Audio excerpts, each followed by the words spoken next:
And we are live again. So good morning, good afternoon, good evening to anyone watching now or listening later to the podcast version. It is my pleasure to be joined tonight by two scholars of the weird fiction, Mr. Darrell Schweitzer and Lee Weinstein. How are you, gentlemen? Oh, hanging in it. Yeah, we're doing well. Fantastic. Just in case anyone listening doesn't know who you are, would you like to introduce yourselves, please, and what you do? Okay. Well, you can look me up on Wikipedia. I'm a fairly widely published author. What might impress you more is I'm the former editor of Weird Tales. I was co-editor or editor of Weird Tales for 19 years between about 1988 and 2007. I have edited various anthologies. I published about 300 stories. Most recently, I have a collection published by Hippocampus Press called The Children of Chorazin. Hippocampus is also bringing out a book of my collected poetry soon. I wrote a book about Lovecraft once called The Dream Quest of H.P. Lovecraft, but this was a product of my youth. There are better books available. I also edited a book called Discovering H.P. Lovecraft, which has a lot of classic essays by people like Fritz Leiber and Dirk Mosig in it. As for my qualifications to talk about Clark Ashton Smith, well, basically, I suppose you get that from studying Lovecraft, and also, well, I have met people who met Clark Ashton Smith. I met a couple of people. I never met Clark Ashton Smith. I would have been 9 years old when he died, so I kind of missed him. And I guess that's about it.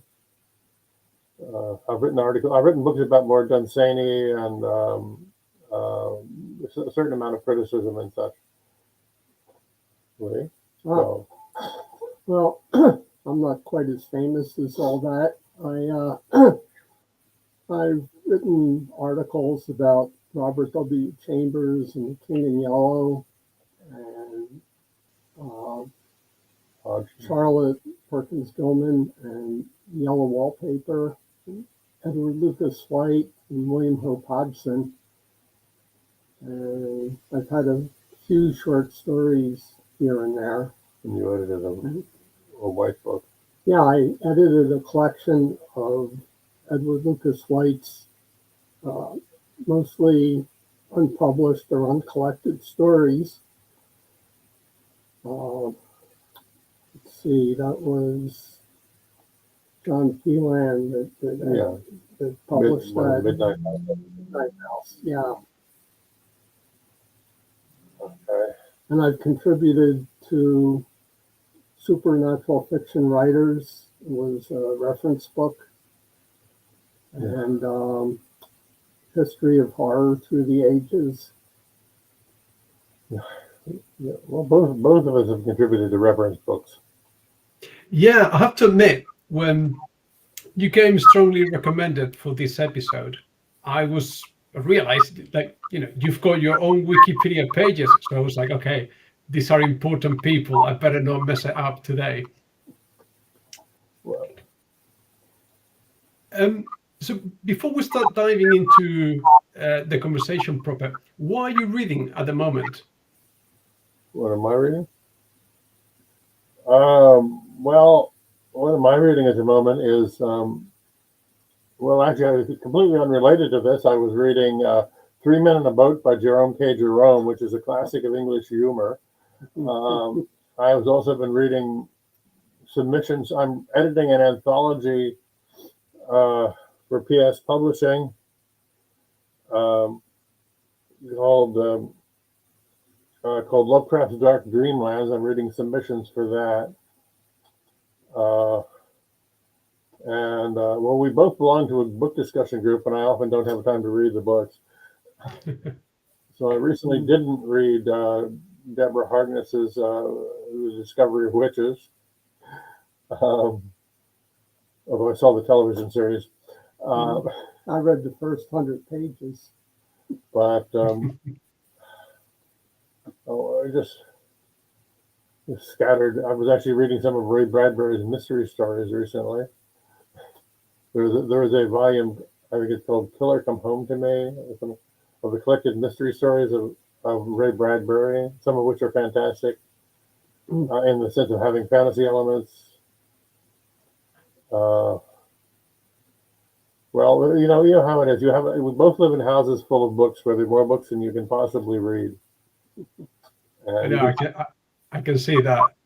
Well, this is relatively mild. He's only got one room like this. I have the whole house, practically. We have some books in every other room, though. Yeah, but he doesn't. My secret vice is actually, I suppose, is magazine collecting.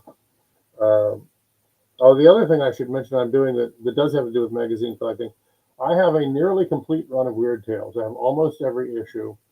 Though, admittedly, this doesn't make me a millionaire. There's been a lot of cheating. I have a lot of reprint issues. Of the early ones, I have a lot of the reprints. There was a company called Girasol in Canada that was producing facsimiles of the early Weird Tales. And those are now out of print and very expensive, but they were about $35 a piece when I got them. So I was able to get the first 2 years of Weird Tales in facsimile reprints and enable me to access the material. And this is very useful because I'm also editing for Centipede Press a 3-volume set of the best of Weird Tales. The volume of the best of Weird Tales of the 1920s is out, and we're now working on the 1930s, and then there'll be another one for the 40s and 50s. These are incredibly extravagant and expensive books, and the bad news is that they're very expensive. The good news is they're incredibly extravagant and deluxe. And I mean, just to start out with, the first volume has color reproductions of every cover of Weird Tales from the 1920s. There's like 60 pages of color reproductions. How many Weird Tales do I have? Well, almost all of them. I have most of the later incarnations too. I, of course, have all of my own, and I missed the one before last. Unfortunately, Weird Tales is still being published. This is a little known fact. Weird Tales is still being published, sort of secretly. And you have to go to their website and order them. That's the only way to get them. They're not in stores or anything. I never see them at conventions. And I wasn't quite, and they sell out real fast. They apparently only do very limited print runs. And the issue before the newest one, the one devoted to Stoker Award winners, I missed that one. Whether I will ever find it in the used book market, I don't know. Who's editing it? Jonathan Mayberry. And anyway, I remember buying Weird Tales off the newsstands in 1973 when Sam Moskowitz was editing it. That was the first of many revivals. Yeah. You know, then my colleague John Betancourt convinced George Sithers and me that we could revise it, or we could revive Weird Tales. And he apparently made friends with somebody with a lot of money, which is how we managed to. He's the person who really got it off the ground. I've got them here. Yeah, well, but anyway. And we did publish the Clark Ashton Smith story once. That's amazing. It's such a, for lovers of the weird fiction, Weird Tales is such a sort of totemic mythical publication. Particularly for us on the other side of the Atlantic, it's got even more of a mythical sound and ring about it. I will tell you what you will discover if you start going. Well, when I'm surveying for these anthologies, I can cheat in various ways. I'm going through these issues. I don't have to read the serials because, of course, for an anthology, I can't use the serials. And once I've decided on, say, which Lovecraft or Smith story, I don't have to read the rest of them, and I've already probably have anyway. So I'm able to cut a few corners in trying to, and I don't really have to read the reprints. You know, They reprint a Bram Stoker story or something. Well, he was dead at the time. He doesn't really count. So, so I go through and read it, and what you'll actually discover is that the average issue of Weird Tales from the 20s or 30s contains 3 or 4 good stories. It's not that the magazine was uniformly excellent, but that it allowed excellence in a way that many American pulp magazines did not. Many American pulp magazines wanted hastily written formulaic fiction and nothing else. And that is why we don't bother to read anything that was published in, say, horror stories or terror tales or one of those. There's nothing good in them. But Farnsworth Wright, as editor of Weird Tales, would allow genuinely unique and unusual things. He was frequently afraid of what his readers would he was afraid his readers wouldn't understand it. But to get to our alleged subject, if you think about it, Weird Tales and Farnsworth Wright, Weird Tales was the only magazine that could have published most of Clark Ashton Smith. In the 1930s, where else are you going to publish a story like Zothique or any of the Zothique stories or the Weird of Lavuso with Oakwam? This is not going to go to Argosy or Blue Book or the Saturday Evening Post. So basically, what is really great about Weird Tales is that it would allow that sort of thing in addition to Otis Adelbert Klein's and George Burroughs imitations and some fairly trashy stuff. The lesson I learned as an editor from this might be summed up as you can get away with anything in 10 pages. Which is, if you have a story like The Dark Eidolon or something like that, which is or The Night in Maldiant or one of those, which you're afraid some of your readers aren't going to understand, but it's a really excellent story. As long as it doesn't dominate the issue, you can get away with it. So what you do when you have a story like that is make sure there's something really popular, like a Seabury Quinn, Jules de Grandin story, in the same issue featured on the cover, or a fine serial, or Robert E. Howard's Conan was perfect for this because they're both excellently written and they appeal to the broadest possible audience. But basically, you front load the issue with something is going to be successful, and so then when you publish, say, Zithra or Sedastor or one of those, if some of the readers don't like it, well, that's only one story. They won't stop reading the magazine on that account. So basically, it was just as well that Smith didn't try to write novels, because he was not really suitable for serialized pulp magazine novels. But the stories could be snuck in. I don't think he ever wrote a novel. He tried to. There's something called The Infernal Star, which was intended to be a serial for Wonder Stories, and he didn't finish it. It's about 20,000 words long. It's in the collection Strange Shadows, and it's about a third of a novel, and it's in his science fictional mode, and it isn't very good. Yeah. His science fiction, usually. No, sorry, because sorry to interrupt, because I just wanted to ask. So obviously, Clark Ashton Smith was contemporary to Howard and Lovecraft, but what was it that set him apart from the other two? 3,000 miles of geography. They never met. They're about the same age. Well, Smith was 3 years younger than Lovecraft. And let's see, that would have made him he's 13 years younger than Howard. Basically, they were all great correspondence buddies. Lovecraft met Smith through the offices of Samuel Loveman. Samuel Loveman was in touch with Smith first, and had apparently even sent Smith a couple of Lovecraft stories. We knew that Lovecraft had read Beyond the Wall of Sleep before he was ever in contact with Lovecraft. Otherwise, what set them apart, I would guess, is that Smith was primarily a poet. Even his short fiction is an extension of his poetry. He's not a rip-roaring adventure writer like Robert E. Howard. He's writing sort of almost like paintings, or well, if you think of the ultimate Smith story that isn't by Smith, it would be The Mask of the Red Death by Poe, which is very much the kind of thing Smith was doing. That kind of, it's almost a poem in prose. And so I think the best of Smith is almost is an extension of his poetry. There is a collection of his prose poems. Yes, there is. Arkham House published it. Mm-hmm. And somebody, I think it was reprinted. There's I think Necronomicon Press did reprint this. There is a book. Yeah, he wrote prose poems, which is a very distinctively different form. It's something he learned from the French, largely from Baudelaire. One of the strange things about Smith is that he was a linguistic scholar who never spoke to any foreigners.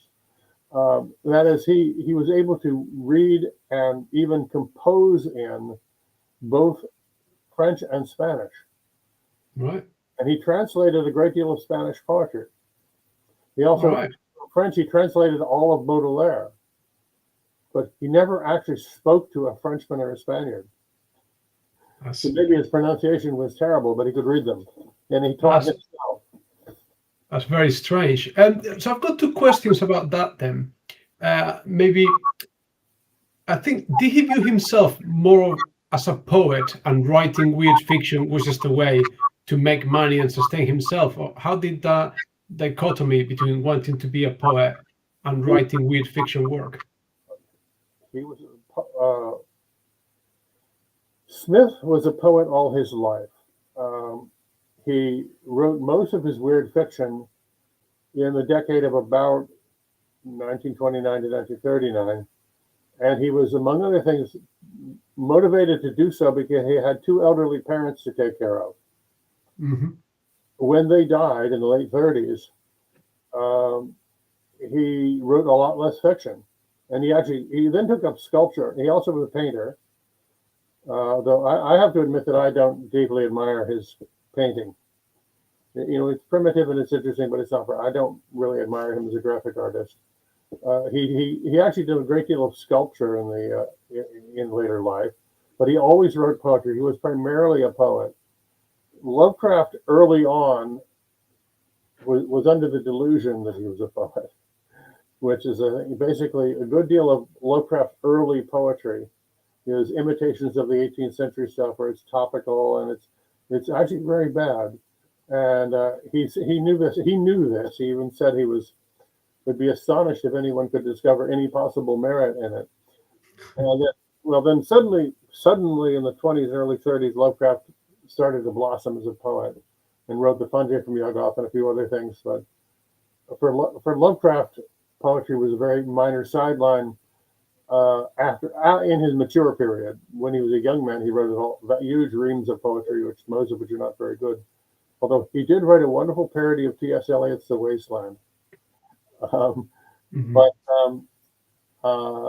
Smith was primarily a poet, and he was he was mentored by the poet George Sterling, who was the major romantic poet of California at the time.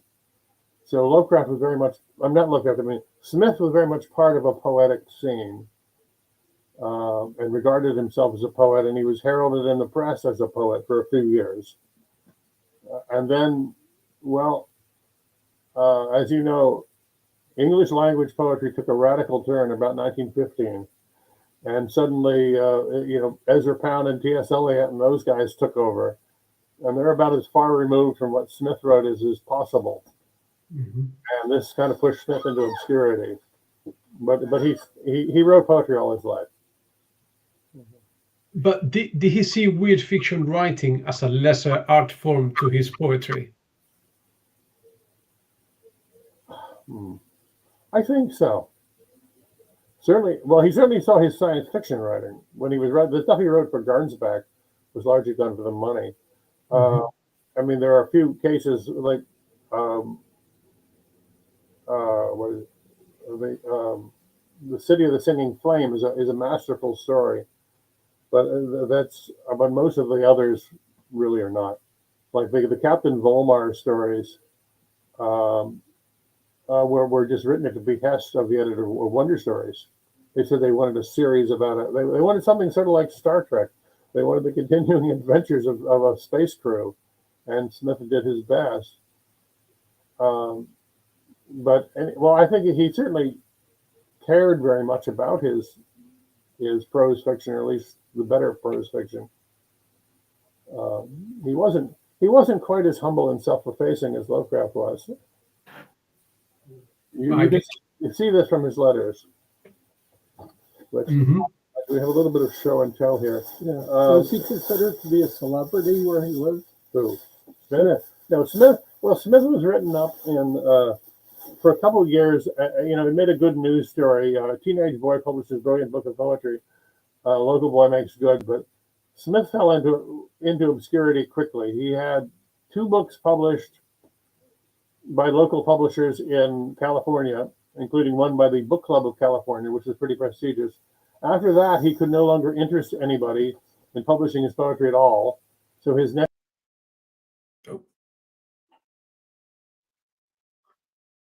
You are, but I don't see. There we go.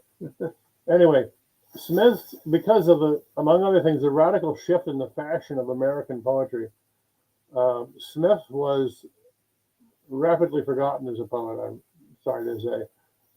He is not to be found in most anthologies of 20th century poetry. There was no his selected poems didn't come out until 1970. He had tried to get, he assembled the book in the 40s, the Arkham House book, selected poems. He assembled it in the 40s, but August Darrell either didn't have the money or didn't get around to publishing it until 1970. So for once, I point out that most college professors and mainstream academics have never heard of Smith as a poet. And they've never heard of Smith, period. But you can't actually blame them. This is one case where it isn't the benighted academics with blinders on. Smith's poetry was not widely available. His early books are extremely rare. A copy of The Star Treader and other poems today would cost you many hundreds of dollars, but they're extremely rare.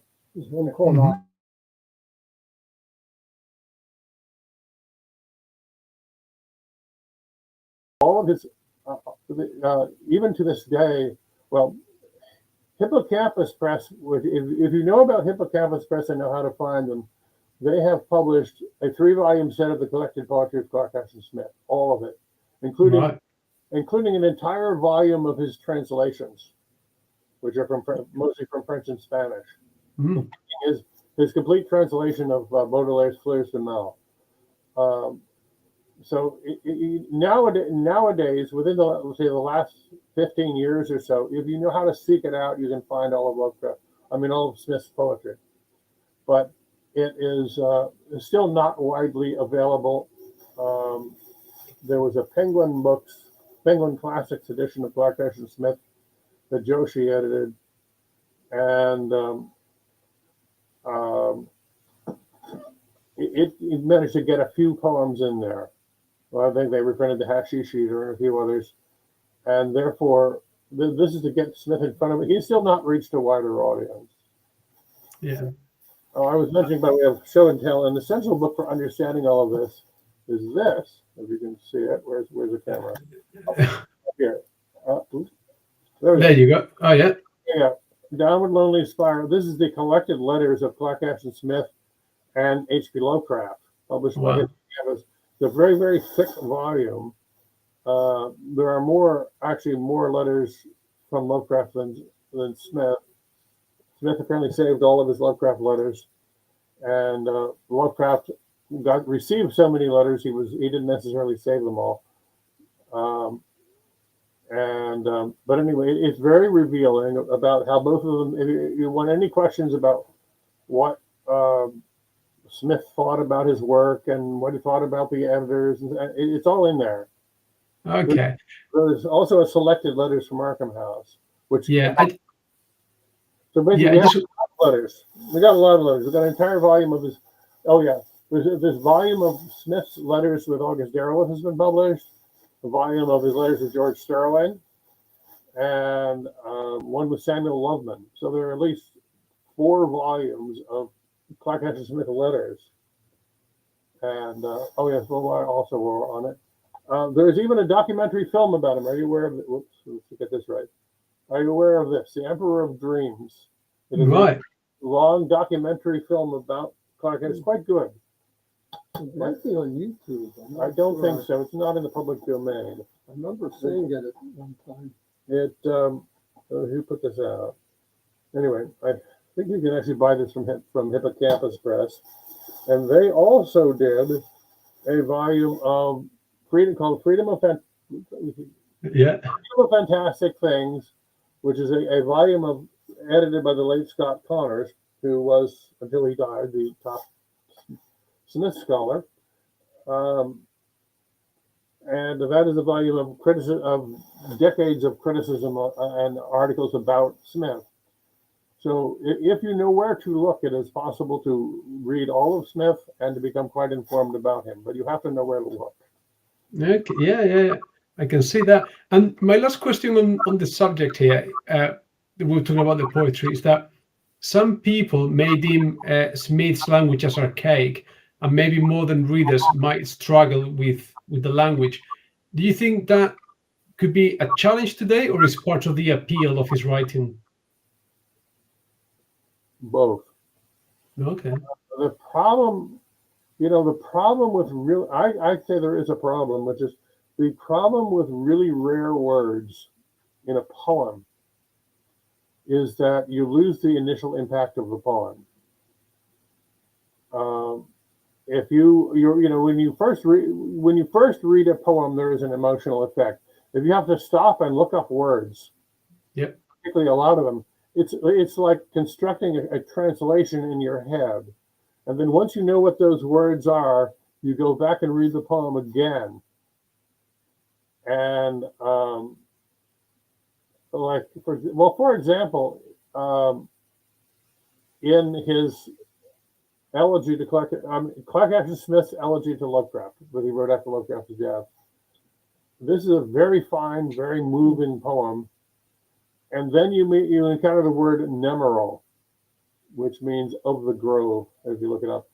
But suddenly at that point, you're sort of knocked out of the poem, and you got to go look this word up, and then you have to come back and say, "Oh, that's what that meant." And it's in a way, it's sort of like reading Chaucer.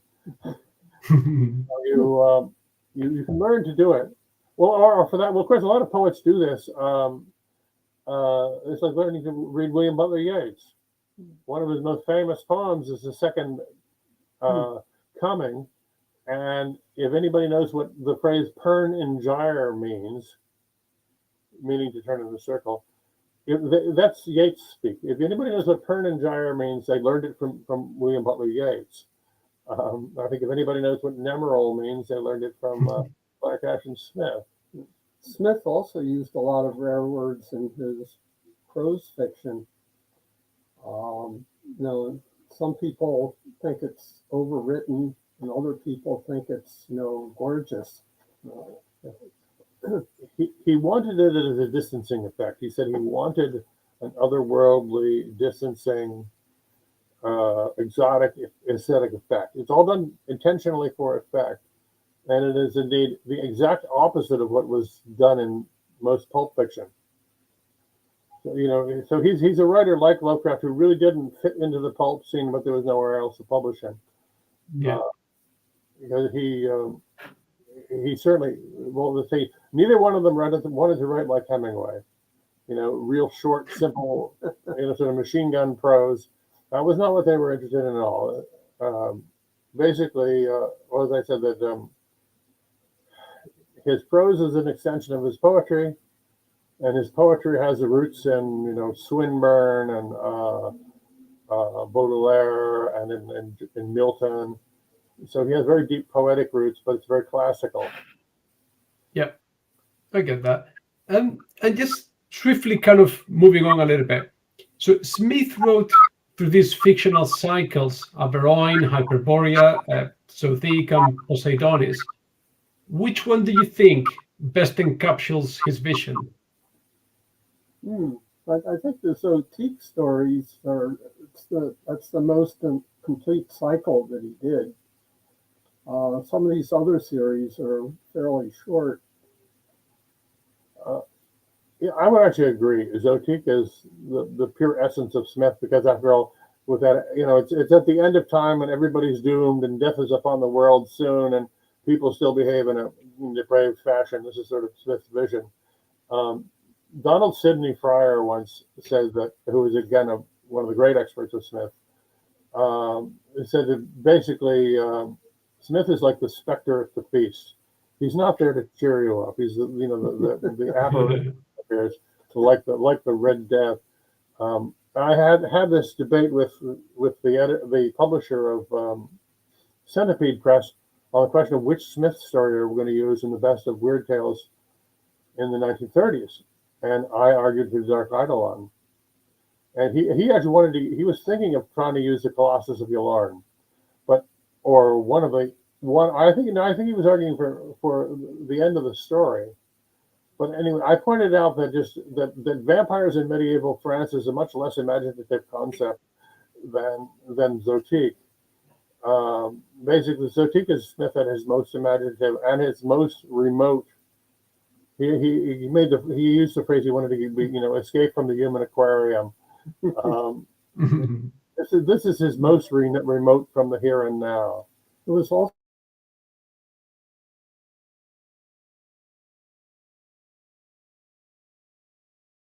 Right. Yes. And obviously, you've written extensively about weird fiction. Can you trace Ashton Smith's influence in today's horror? Well, there have been overt attempts to write. There have been whole anthologies of Zothique stories by other hands. Okay. Writers who I think show it as well. He mentioned Jack Vance. I think there is some element of Jack Vance in there, although Jack Vance. I think the other great influence on Jack Vance is James French Cabell, who's a very different, has the same sort of irony but uses humor very differently.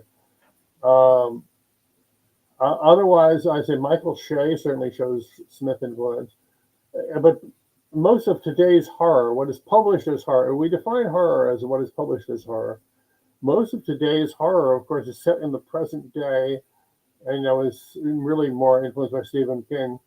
Horror in suburbia, horror, millions of years in the future in a dying Earth setting is not common. There certainly there have been other. Michael Shea is the one example. His book Nick the Lean is very Smithian. I even wrote a Zothique story once. Mm-hmm.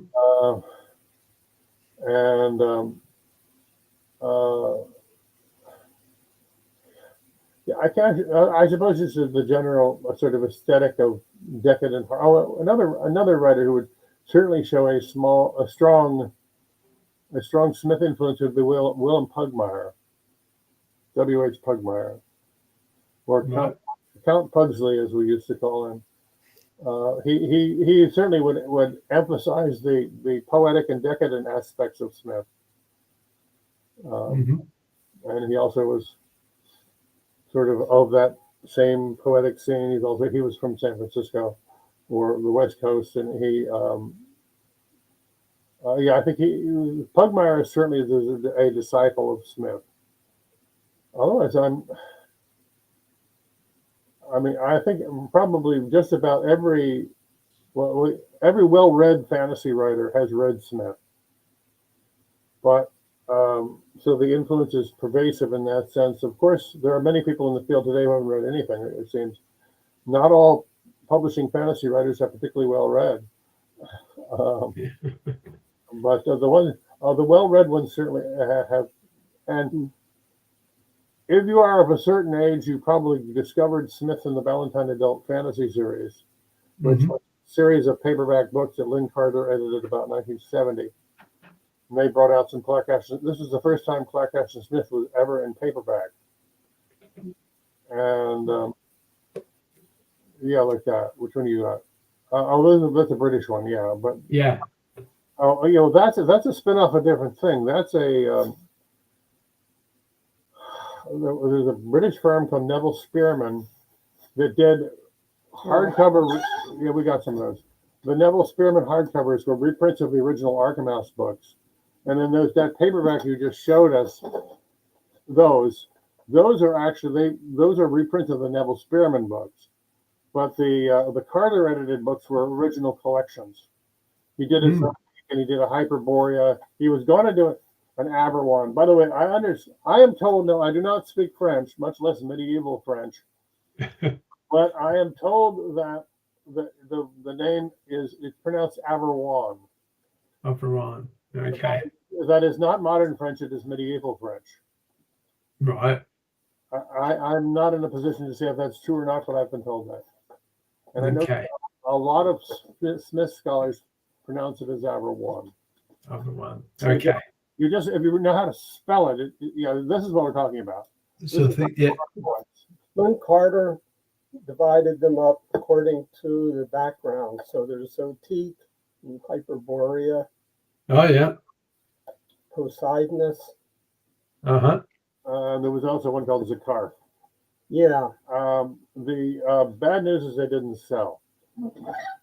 Okay. Yeah. You've been editing weird fiction for decades now. Do you think that Smith is finally getting credit in academic or literary circles?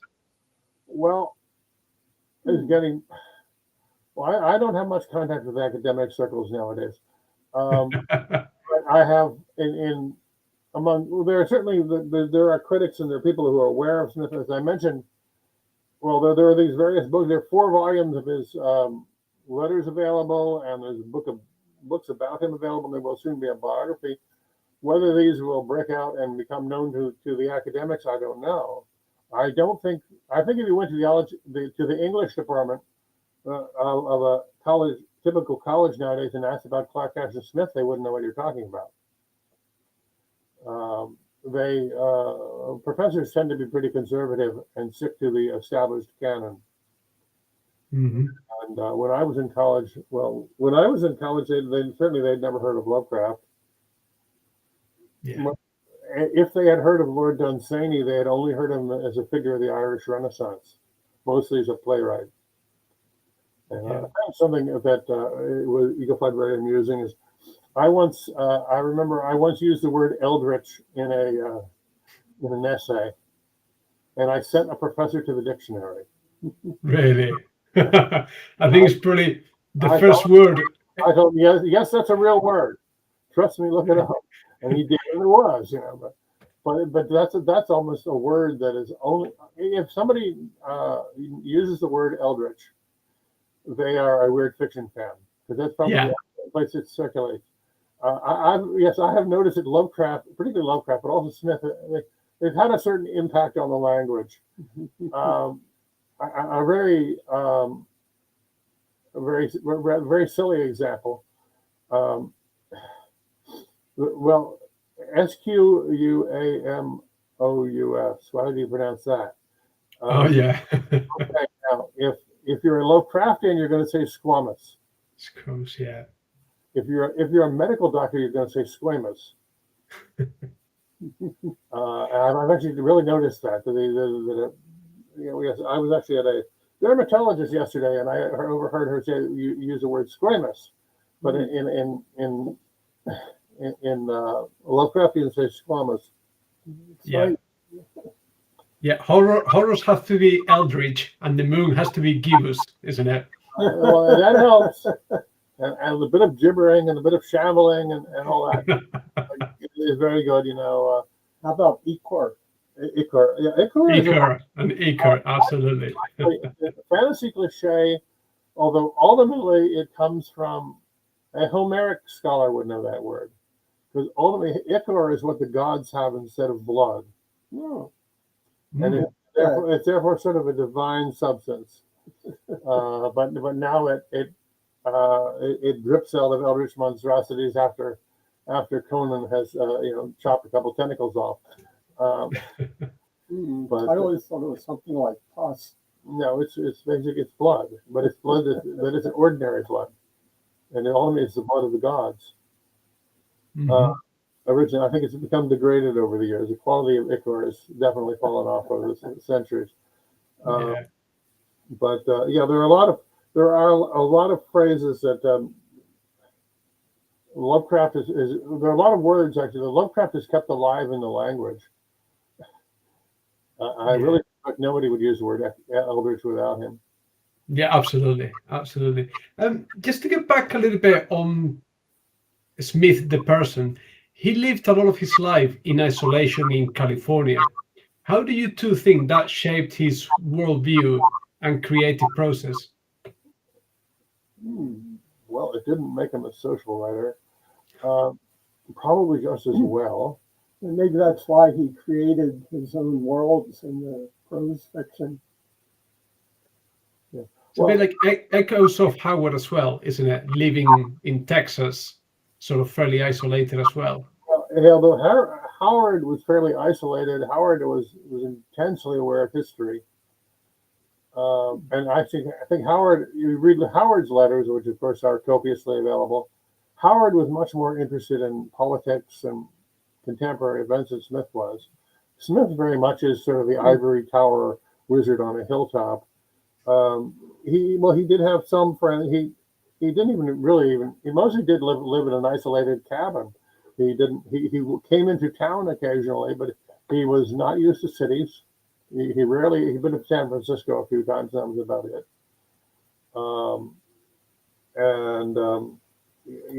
It certainly this is why there's not a lot of complicated social interaction in Smith's fiction, because he doesn't write about whole societies. He didn't experience them. He was never married or anything. He was married, but he had lots of lady friends. He apparently was both friendly with both Helen Sully, and one was a mother and one was a daughter. He was friendly with both of them. And rumor has it that he basically sort of cut a path through the local wives. Whether this is true, I'm not sure. I don't think he was a virgin, let's put it that way. But we do know that George, when he was young, when he was about 18 or 19 years old, and he was getting to know George Sterling, and he was just established as a poet, George Sterling was convinced that Smith needed more worldly experience to make him a better poet. Mm-hmm. So he took him to a whorehouse. Okay. He figured that he needed to, at the very least, lose his virginity. As to what exactly happened, I don't think there's any account of it, but this did happen. Sterling took him to a whorehouse in San Francisco. So basically, Smith was not totally unaware of the world, let us say, but he was fairly isolated from it. That is such an early 20th century thing to do, isn't it? Just got one more question here from the chat.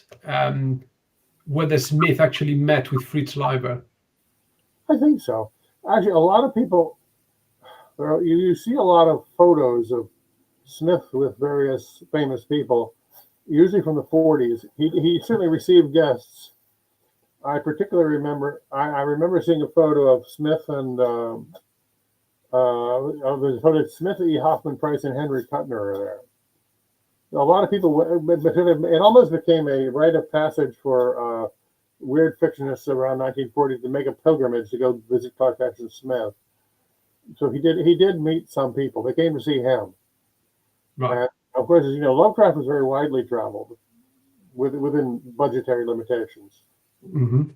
I mean, what we have to remember in those days is that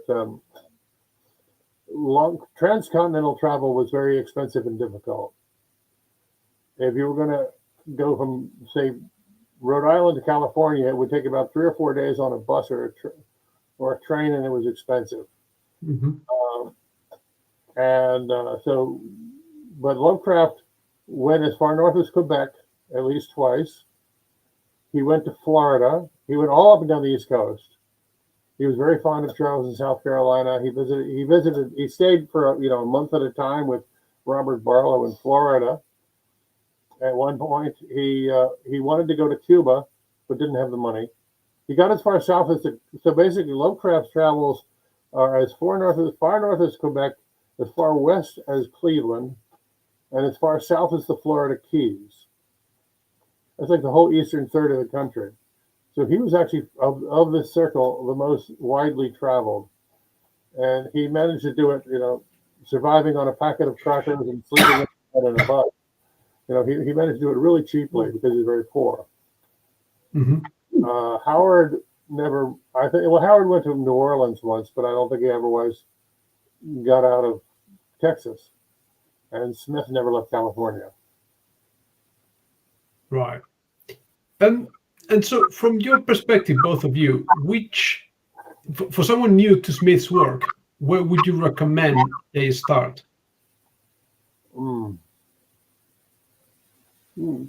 I always liked the story Abominations of Yondo, which I think was his first. It was about his first. And I do like the Zothique stories. A lot of the stories tended to be kind of repetitive, though.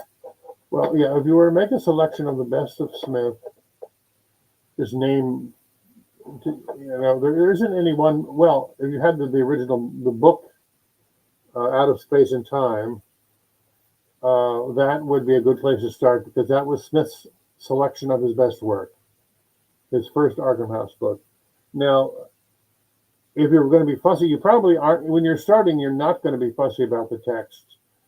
Out of Space and Time follows the Arkham House text, which in some cases was following the magazine texts, which are sometimes abridged. So if you want the Subterranean Press did a 6-volume set of the collected work of Clark Ashton Smith.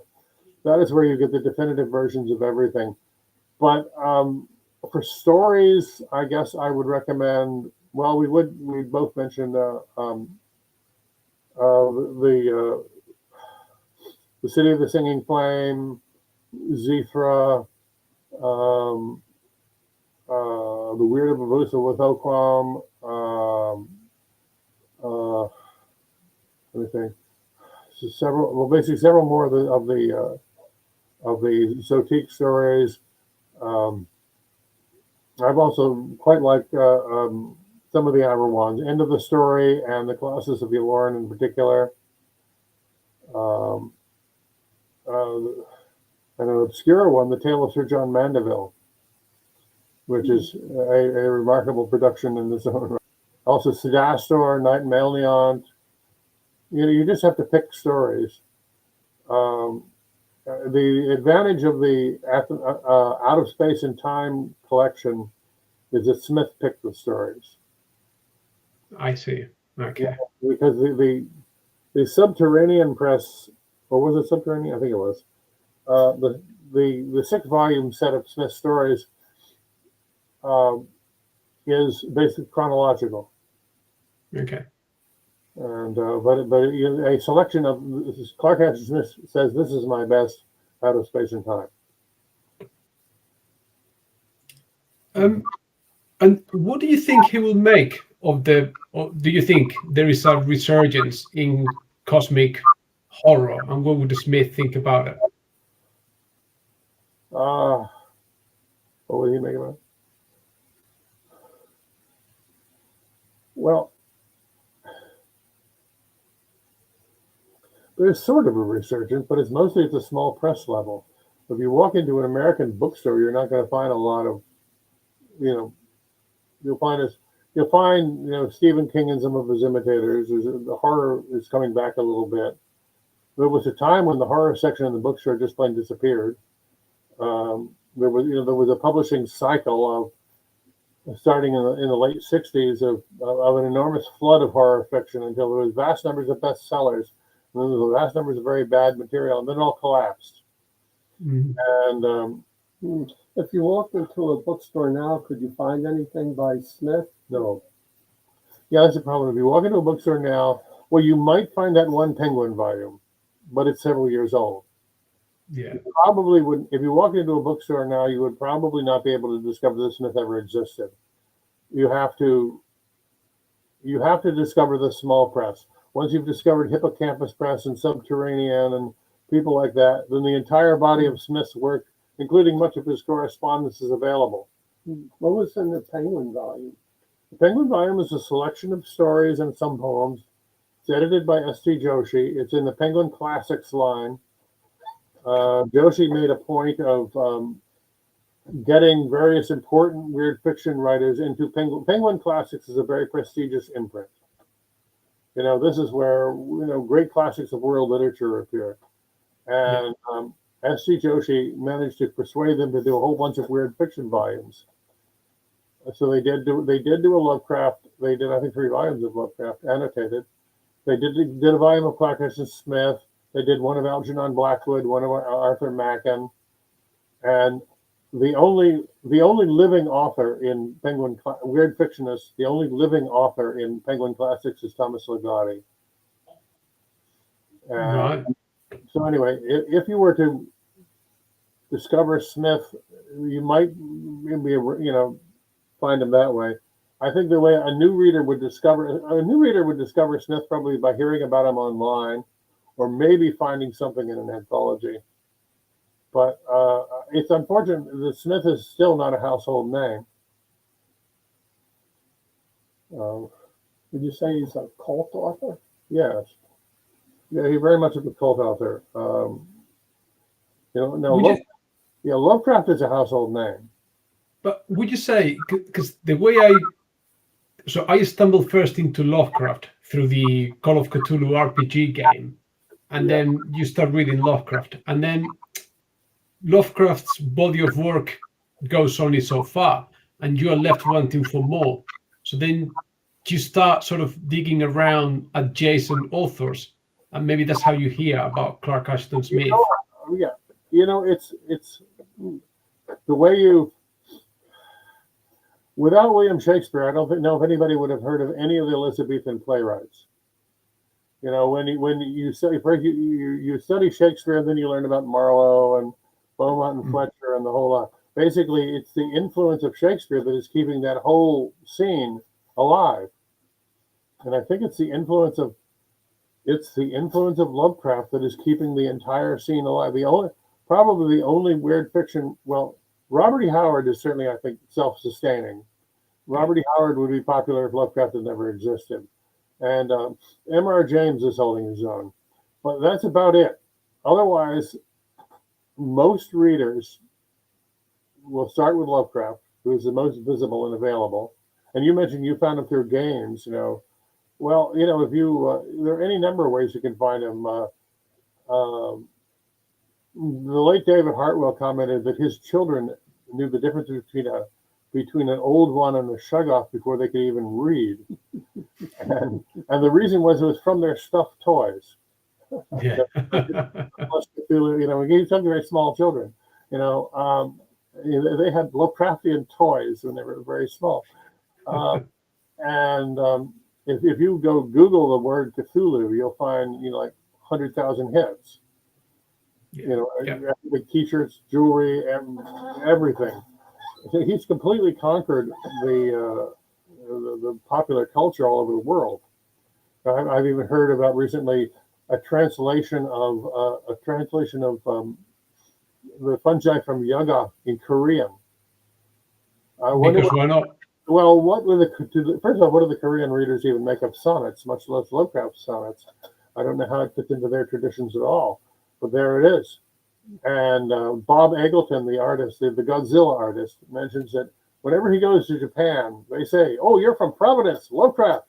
So that's the only reason anybody's heard of Providence outside of New England is Lovecraft. At one of the recent Necronomicons, which is a convention we have in Providence every 2 years, I met a Frenchman who said that when he got to customs to get into the country, they asked him why he was going to Providence, because it wasn't usually a place that foreign visitors go to. And he said, Lovecraft. So anyway, with Lovecraft's influence is that powerful, you discover through him, you will discover Smith, you will discover Henry Whitehead, you'll discover William Hope Hodgson, you'll probably discover Lord Dunsany. Mm-hmm. August Derleth. I mean, maybe even August Darrell. But basically, what I'm sure what you did after you read Lovecraft, started reading Lovecraft, you started reading the introductions to the books. And when you read, and then they start talking about his colleagues, and then you start looking up Smith and Howard and so on. And then you go so far as to read his essay, The Supernatural Horror in Literature, and you go to the authors that he references there. Yes, that'll take you up into the 1930s, and I think that is tremendously important. I don't think anybody would have heard of William Hope Hodgson or Robert Chambers without Lovecraft. And there are various writers. Well, I'll give you an example of a There But for Fortune example. Do you know a book called The Confessions of a Justified Sinner by James Hogg? No. It's a Gothic novel. It's actually Michael Dirda, the Washington Post critic, said it's like Dr. Jekyll and Mr. Hyde, only better. And it's a brilliant Gothic novel from 1828, I believe it is. And it has the first unreliable narrator in literature, and it also probably has the best depiction of the devil in literature, if you believe the narrator. But anyway, the only reason that this book is not better known is that Lovecraft didn't read it. We know that his friends read it. Wandrei and Frank Long read it. And there was a copy, one of them gave Lovecraft a copy, and it was on his desk. But he had too much revision work to do at the time and never quite got to it. So he never actually read it. If he had read it and inserted a paragraph in supernatural horror and literature, you can be certain this would be an established, it's an established classic of world literature now, but it would be an established classic of weird literature. Yeah. Instead, it took until the 1940s when André Gide discovered it. And it was discovered in the mainstream, and it was sort of kind of an avant-garde mainstream thing. And it was published by the same publisher who revived David Lindsay, the Voyager Arcturus, The same publisher did that, also reprinted James Hogg, who had been out of print for a century. So basically, Lovecraft's influence is that important. Nobody would have heard of The King in Yellow without Lovecraft. In fact, Lovecraft was very surprised to discover, this is something we'll tell your listeners. The King in Yellow did not influence the conception of the Necronomicon. And the reason is Lovecraft did not discover Chambers until about 1927. And then he writes to somebody, somewhere in Lovecraft letters, there's a letter in which he says, believe it or not, Robert Chambers actually wrote some good weird fiction early in his career. I shall have to revise my essay to insert a mention of him, because he was only then discovering. So Lovecraft discovered Chambers quite late. He didn't discover Hodgson until a bibliophile named H.C. Koenig began to circulate Hodgson books in the Lovecraft circle. One of the things we can also appreciate is that Lovecraft and his correspondence circle were basically like a lending library. They trusted each other with rare books, and they were constantly sending people, lending books through the mail. Right. And so therefore, if one of them discovered them, the other did. And also in those days, there was no canon of weird literature. Lovecraft was just writing it. So there was basically no guidebook to go to find out what is the great weird literature. And therefore, and it wasn't necessarily in libraries. Therefore, Lovecraft had to, and his friends had to circulate even things like books by M.R. James. And so the reason this whole circle of writers read them is because they were borrowing them through the mail. We know, for example, that somebody, I think it was E. Hoffman Price, lost Lovecraft's copy of Addison's The Worm of Ouroboros. And there's a very apologetic letter about that. I think he later got him another one. So basically, that is so they all influence each other by correspondence and by lending books. You find a lot of Darrell's correspondence is all about, particularly when he's younger. Darrell's correspondence is frequently about what weird fiction books he's read or heard of. Right. And okay. They're lending Arthur Machen around because also books are more expensive in those days. There were libraries. There were libraries, but they didn't necessarily reliably have everything. Yeah, and, you mentioned Chambers before. In the 1930s, he was like an extremely popular writer for romances, historicals, and things like that. He didn't really write much weird fiction after his earliest books. Yeah, and so therefore it would be like discovering that Danielle Steele had written works like Thomas Ligotti very early in her career. That sounds like the world would bend in on itself and disappear. Well, very astonishing discovery. Now, interestingly enough, Lovecraft had a couple of friends who were rare book dealers, and but in fact, Samuel Loveman was a rare book dealer. But of course, rare books were expensive. Well, to put things in perspective, in the Great Depression, say about 1932, if you had a job at all, you might be glad to make $15 a week. Yeah, you could live on that. A new hardcover book costs $2. Okay, yeah. That's a chunk of your income right there. Yeah. Now, Lovecraft did, with his friends, go to a lot of used bookstores and try to find books for 25 cents, cheap used books. He mentions getting a copy of The Worm Ouroboros for 25 cents, but sometimes he didn't have the 25 cents. Yeah, that was a lot of money back then. Yeah, 25, I would say, yeah, you multiply by about 20. Yeah. Well, basically, to multiply the price of a book, the average American hardcover nowadays costs between about $25 and $30. And Lovecraft's day was about $2, and it was expensive. Yeah. That's what they had cheap reprints, which actually mainly were 75 cents. That wasn't too bad. But so anyway, there was a lot of book lending going on, and particularly unless you were in a big city, the local libraries did not necessarily have much weird fiction. One of the things we know that in the supernatural horror in literature, Lovecraft fakes it a couple of times. He has not read Melmoth the Wanderer by Maturin because he couldn't get a copy. It was too rare. Even if his rare book dealer friends had one, it was too expensive, and I guess they didn't lend it to him. He read a couple excerpts from it in an anthology. We read a couple of chapters to get some idea what the work was like.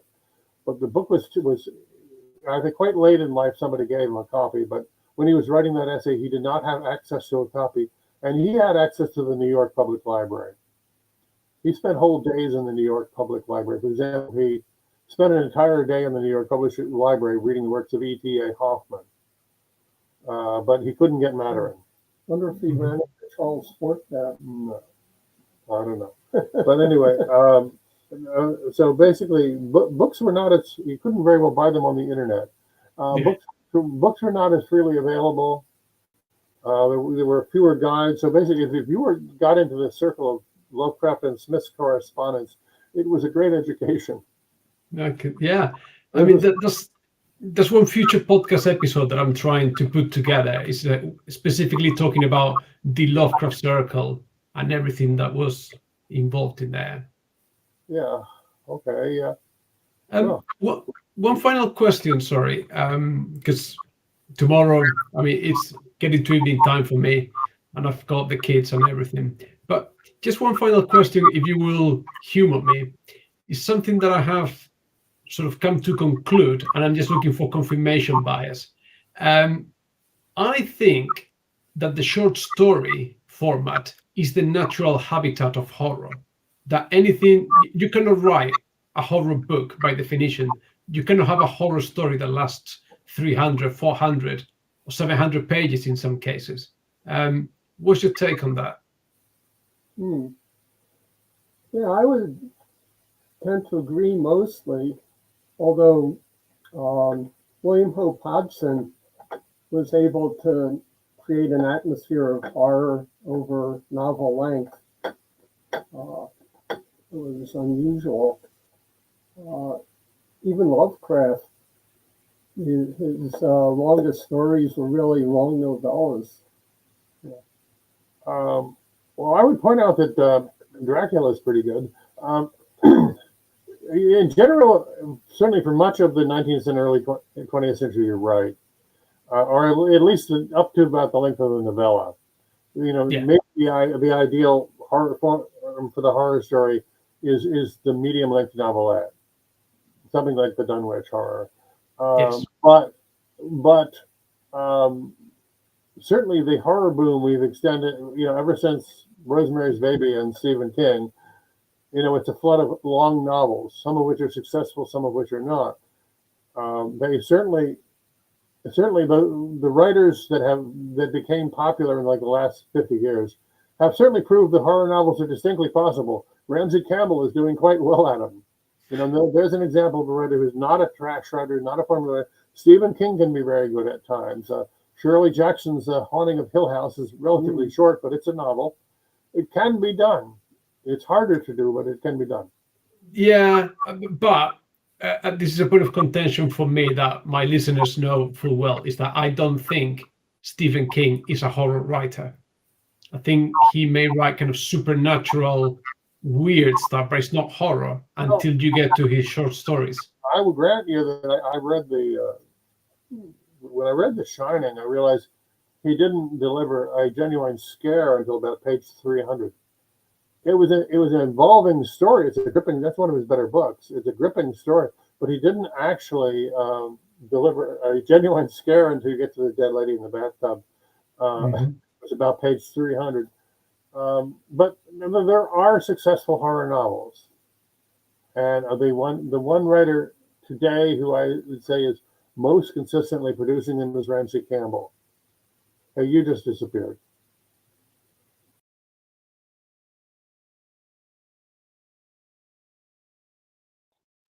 Oh no, the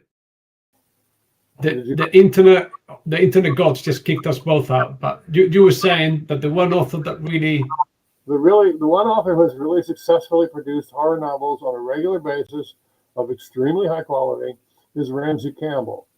Yeah. And he's not alone in producing good horror novels. There are many others. But it's rarer than short fiction. Yeah, Ramsey Campbell, I think Flame Tree Press in the UK, I think it's just republishing a lot of Campbell's novels and so on. Well, PS Publishing is doing it.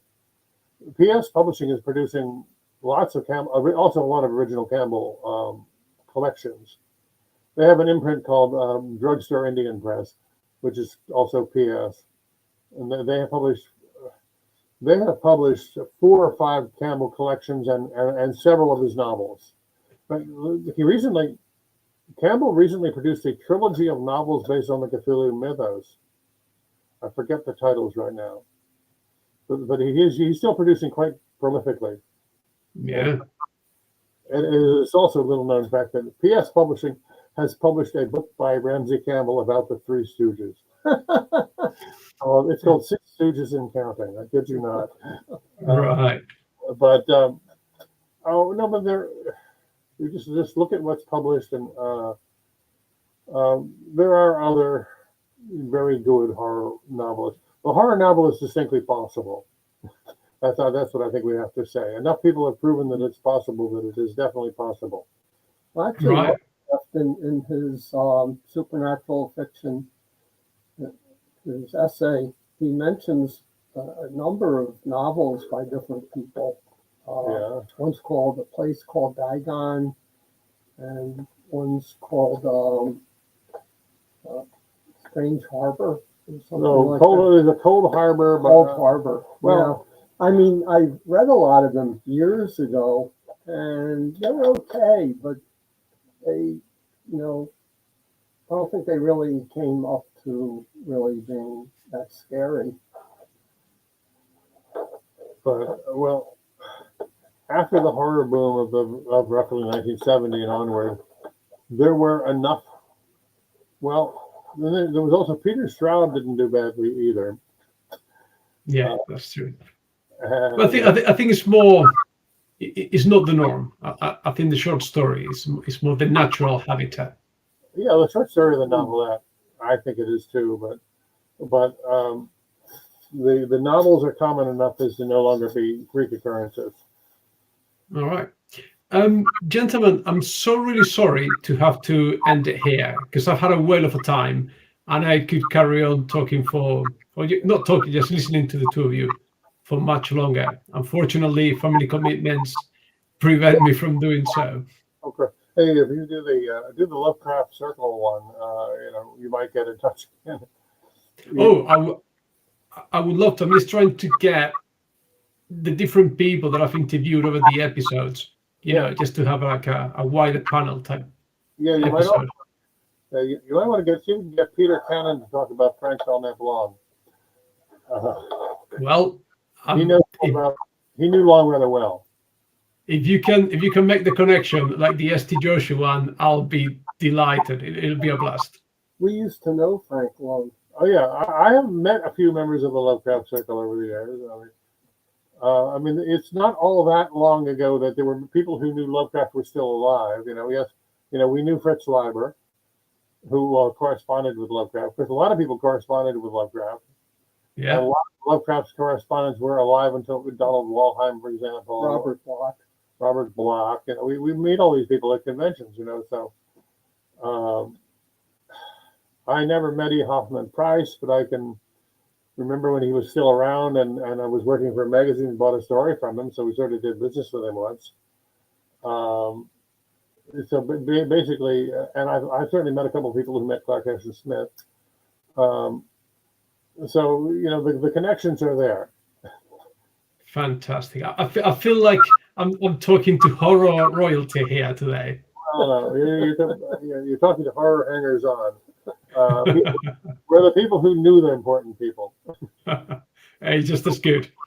Anyway, I need to call out this. Just want to thank you both for being here today, the people in the chat. And just before we close off, where can the listeners find your work?